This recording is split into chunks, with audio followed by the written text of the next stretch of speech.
Recovered from presenting Heskey with another chance 10 minutes later. The scramble developed, Muzzy Izzet hit the follow-up shot wide. In fact, it was Dublin who almost single-handedly spoilt Martin O'Neill's day. Another header from another set-piece settled the result. Coventry's first away win of the season moved them out of the bottom three. So no happy anniversary for Martin O'Neill, who's in the same boat as Coventry boss Gordon Strachan. Premier League survival is the target, and both men are ready for the challenge. If we had got something to do, at least it keeps the gap between us and Coventry City. As it turns out, they've come here on the back of a fantastic result against Newcastle and have beaten us. Eventually they deserve to do so, because they've been able to hit the back of the net and we haven't. Well, the Willow's a better place. There's no doubt about it when you win. The lads are happy with themselves, and I've said that all along, that you get your team spirit by winning and playing well, and then you get the respect from each other if you do your jobs properly, and I think that the players are starting to respect each other more. If you'd asked me that we would be now sitting with 21 points in the Premiership and in the quarter-finals of the Coca-Cola Cup at just before Christmas time, I would have taken that.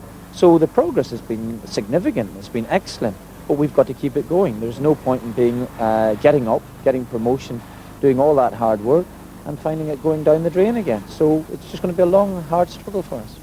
Always the realist Martin. There have been signs recently that George Graham's influence is showing at Leeds United. He's certainly been getting the defence right. 4 unbeaten, 4 clean sheets. Could they continue the run today as they faced Everton at Goodison? This one seen by Barry Davis.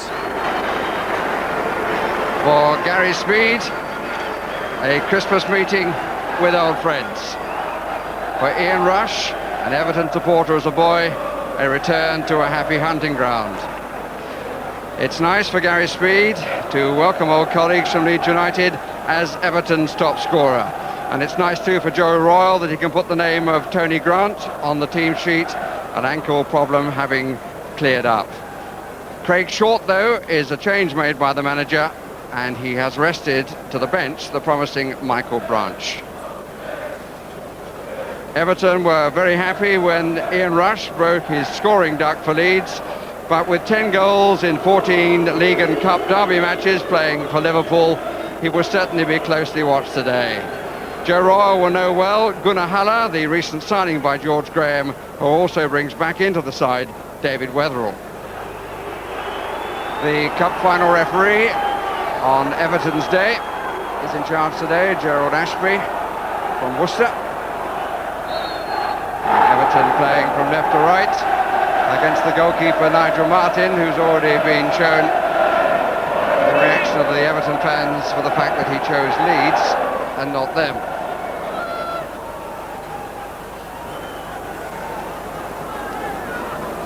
Twice the most expensive goalkeeper in the country.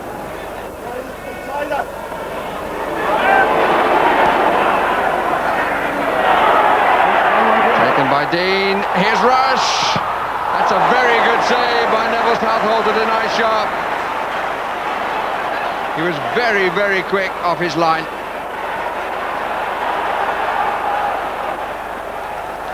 Good start to what is his 550th league game. It's running on.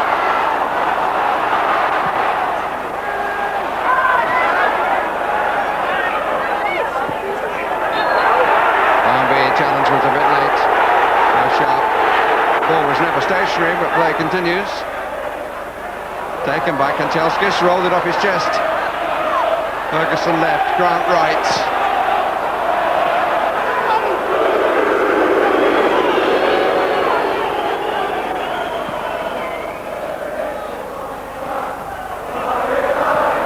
Barrett did it from very high up. Well watched as it was by Weatherall. That's a good try, and it squirmed away in the end from Southall, but wide of the post. You'd be grateful for that fact. It's curling away, but it forced Southall to get across. He had it covered.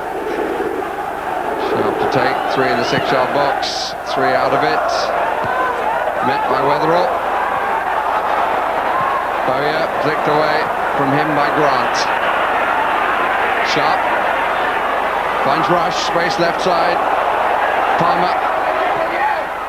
Rush offside anyway. Not he, I think, but Dean. but the flag was up. May have caught both of them. Yes, certainly. But if there was any doubt about Rush's movement, man behind him was certainly offside.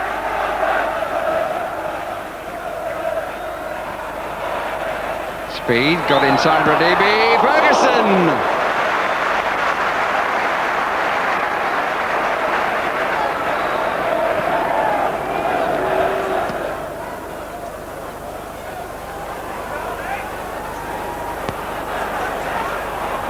Bowyer, Rush, offside again, but instant control, turn and shot, matched by a goalkeeper coming forward yet again. A couple of old-timers here, still showing that they've got a lot to offer. And long may it continue. But here's Ferguson. Kanchelskis is making a wide run on the right. Barmby coming in behind the play. Palmer's done a good and typical job. Bowyer puts it out for the corner.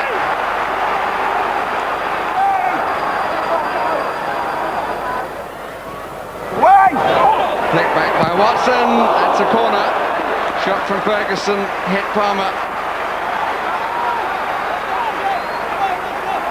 Would have been a picture goal, I suspect, had it not hit Palmer. Good header by Watson. Look at this.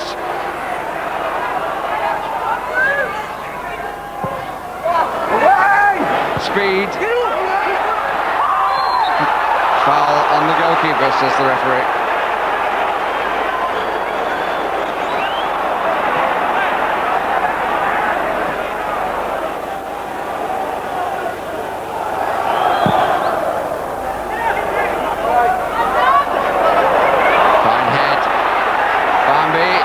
Switch to Kanchelskis, still Kanchelskis, in with a chance here, good block, another chance.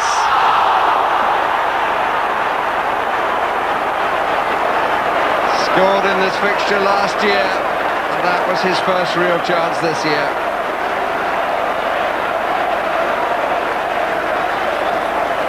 Good ball by Barmby, and then Kanchelskis made the gap. Parry by the forearm.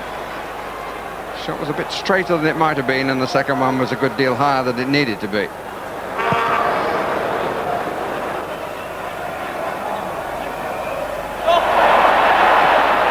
Kanchelskis' cross, and it was Jackson who just got the telling nod there.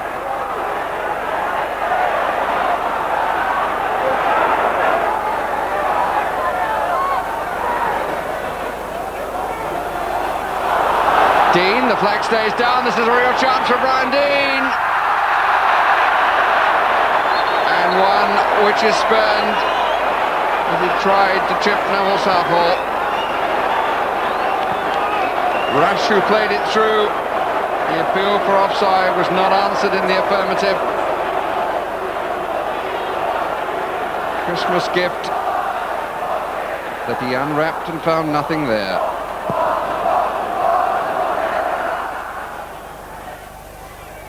Grant, he was played into trouble really, but he asked for the ball.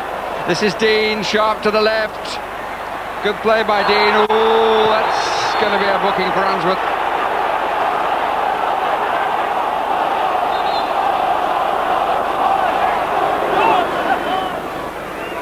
You are not going through that.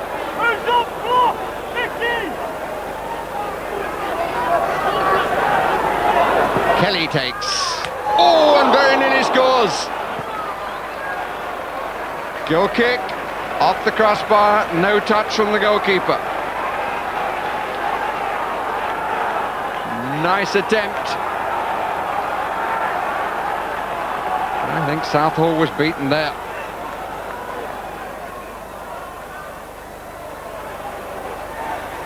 Unsworth wants it over this side. Speed pulls away to the left. That's looking for Ferguson.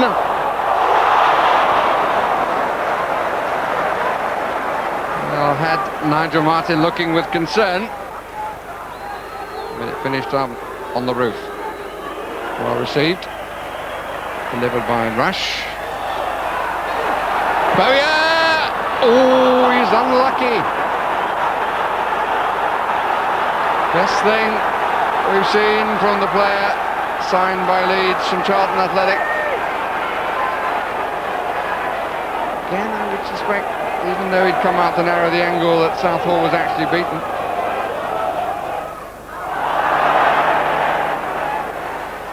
Beasley. Grant.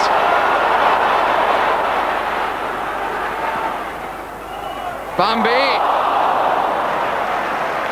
Well, he couldn't have been more determined to get in the header of Power.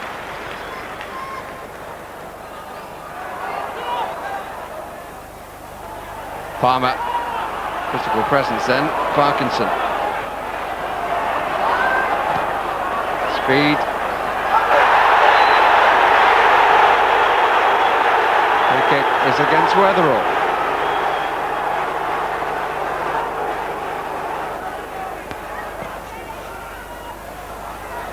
Beasley didn't make it. Ferguson. Kanchelskis! Oh!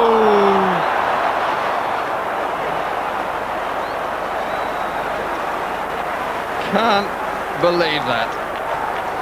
And you can't blame him that he can't believe that. Mistake by Beasley. Ferguson. Kanchelskis turned as sweetly as you like and did too much.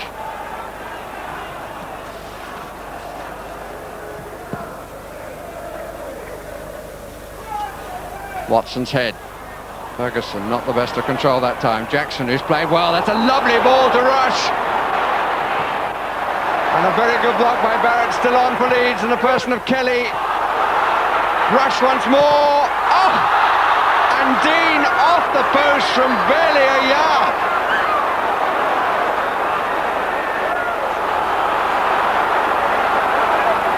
Everton, when it's over, will be hugely relieved they haven't lost, because they should have lost there.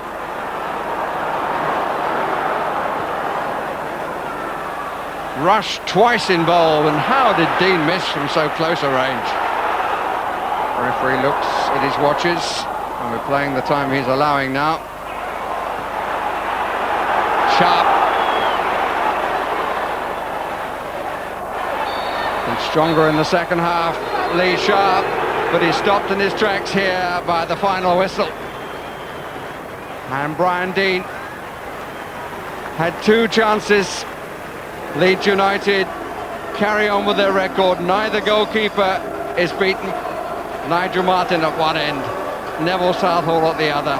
But from an Everton point of view, another disappointing home result. A game of few chances, probably 5 or 6 in the total game. We felt that Andre might have done a little bit better with one of his chances, but at least he's there to have a go. And all the stars on the pitch today were defenders. I thought Dave Watson and Earl Barrett were magnificent for us. Equally, I thought that their three centre-backs never faltered, you know, and it was one of those days. It was 0-0, and I wouldn't say it was dour, but it wasn't that much better than dour. They're the type of games actually where you think you should win. I'm sure Everton today thought they should have won the game today. Yeah, they do have. I mean, they're at home. They're a very strong side, Everton. And when you get Kanchelskis on the form he's on, he's looking very, very dangerous. But yes, then you think we've had so much of the play. I hope they don't break, you know. And if they get one goal, we were won the game. If we'd have scored once, we would have won the game. And we'd had the opportunities, but we just didn't take them today. 3 clear opportunities. Yes, I mean Brian Dean's one where he tries to chip the keeper. I mean, if it comes off, everybody says, what a wonderful goal, lovely touch, good vision.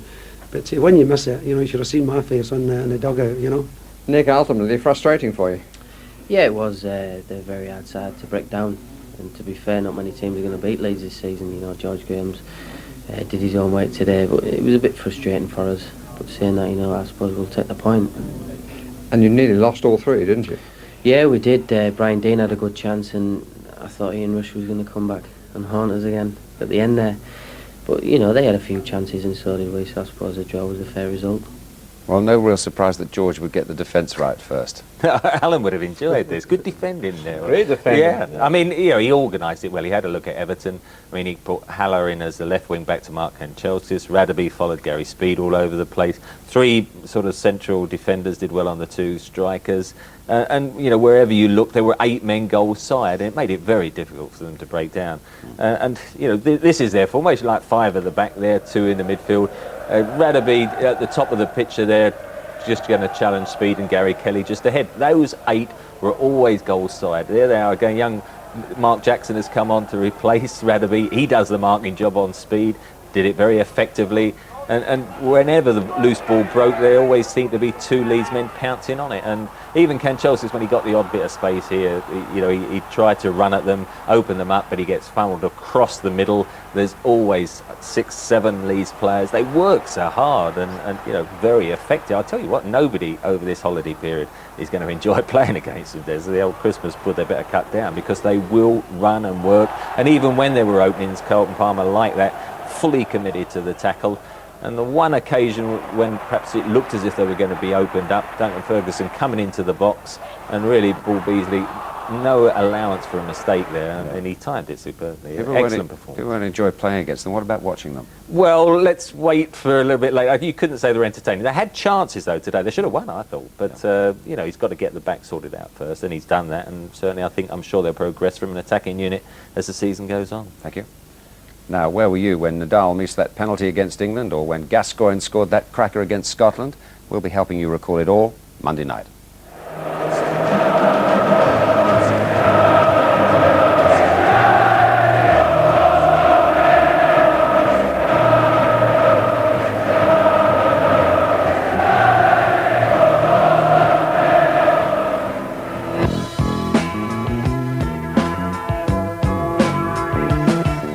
I waited 8 years for that. I said that in the dressing room after the game.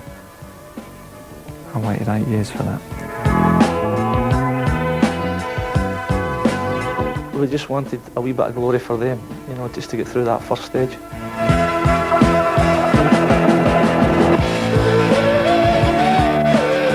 We thrashed them, and there's no doubt about it. I mean, it's nice to say that's what we did.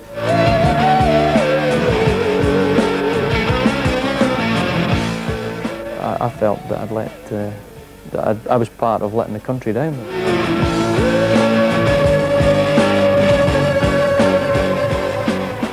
I thought we were going to get it. I just couldn't see us not winning the game. It never once entered my head that I would miss.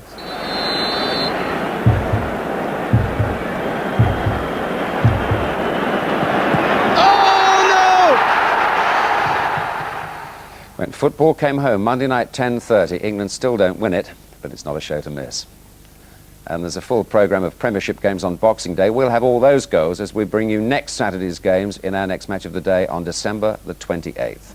Well, now the rest of today's action with Harry Gratian. London's fading twosome both needed an early present after recent gloomy performances. It was Chelsea who provided the festive fizz. Gianfranco Zola's role in the first goal was delicious. Mark Hughes has finished better, but this was his first of the season at the Bridge.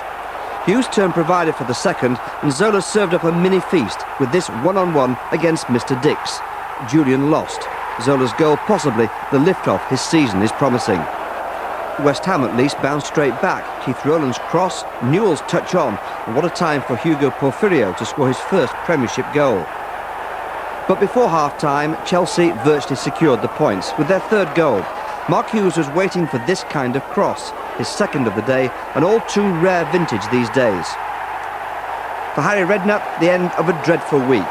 For Ruud Gullit, a glimpse of what might be. It's incredible good atmosphere here, and although we lost against Sunderland, and you could see that also during the game, you know, there's a good atmosphere and everybody's very positive, and everybody sees that if you continue with what we're doing, that you can play good football.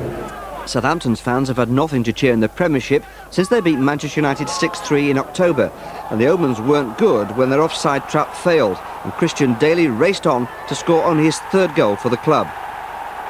But Saints responded with 2 goals inside 4 minutes. Eyal Berkovic sent Gordon Watson through. Russell Holt saved once but not twice. Watson's follow-up an acute angle, giving him a second chance.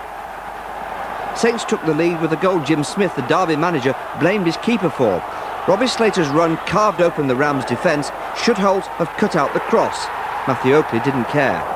Derby's defence, though, hardly helped their keeper, and when Egil Ostenstad suddenly found himself with a clear chance, Holt enjoyed some good fortune. But Saints sealed the game in the last minute. David Hughes, Southampton's substitute, was sandwiched by Derby's all-at-sea defence. Jim Magilton scored the penalty, but look at Ostenstad, who clearly wanted the rebound. All in all, a miserable day for flu-hit Derby, a tonic, though, for Southampton. Yeah, that's our first win in 6 games, and going into the Christmas period, it's important to get off to a good start. We've been playing decent football in recent weeks and getting nothing for it. So today, I thought in the first half we played well. Became a wee bit ragged in the second half because of our nerves, but overall we deserve to win it today. Sheffield Wednesday hit the capital unbeaten for 8 games, and with former Spurs manager David Pleat anxious to make a mark. Spurs fans are becoming restless, and no wonder. Alan Nielsen's cross was perfect, but new signing Stefan Iversen clearly hadn't warmed up.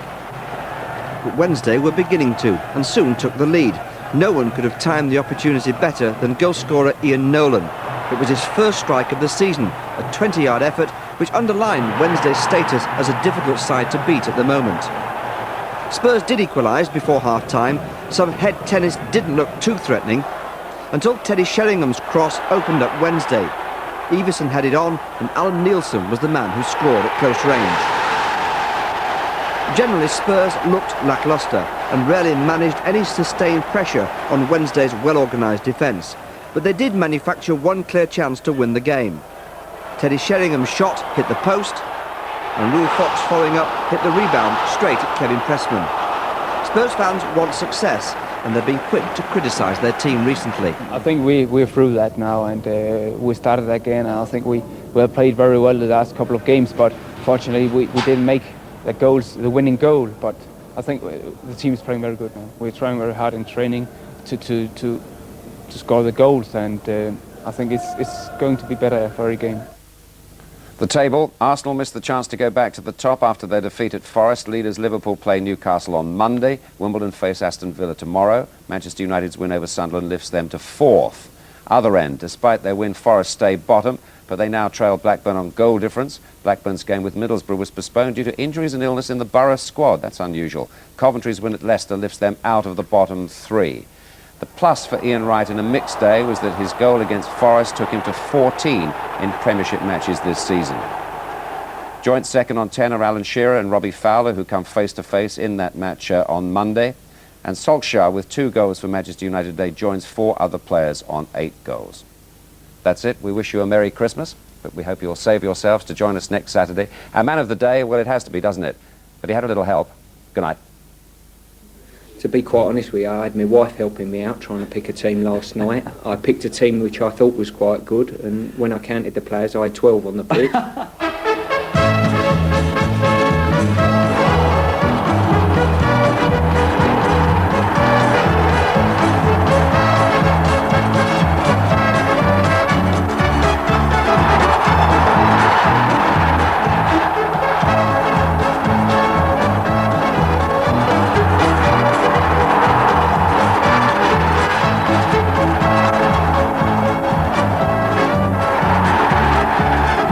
Daddy.